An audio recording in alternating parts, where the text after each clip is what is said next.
मी चंद्रशेखर प्रभावती कृष्णराव बावनकुळे ईश्वर साक्ष शपथ घेतो की कायद्याद्वारे स्थापित झाले आहे अशा भारताच्या संविधानाबद्दल मी खरी श्रद्धा व निष्ठा बाळगीन।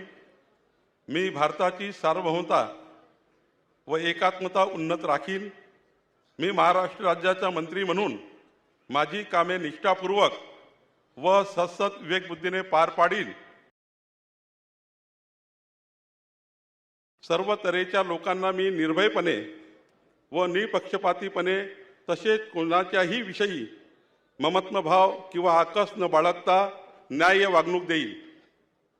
मी चंद्रशेखर प्रभावती कृष्णराव बावनकुळे ईश्वर साक्ष शपथ घेतो की महाराष्ट्र राज्याचा मंत्री म्हणून माझ्या विचारार्थ आणली जाईल किंवा मला ज्ञात होईल अशी कोणतीही बाब असा मंत्री म्हणून माझी कामे यथायोग्य पार पाडण्यासाठी आवश्यक असेल ते खेरीज करून एरवी मी कोणत्याही व्यक्तीला किंवा व्यक्तींना प्रत्यक्षपणे वा अप्रत्यक्षपणे कळवणार नाही किंवा त्यांच्याकडे उघड करणार नाही। पढ़ते रहिए fight against criminal daily newspaper.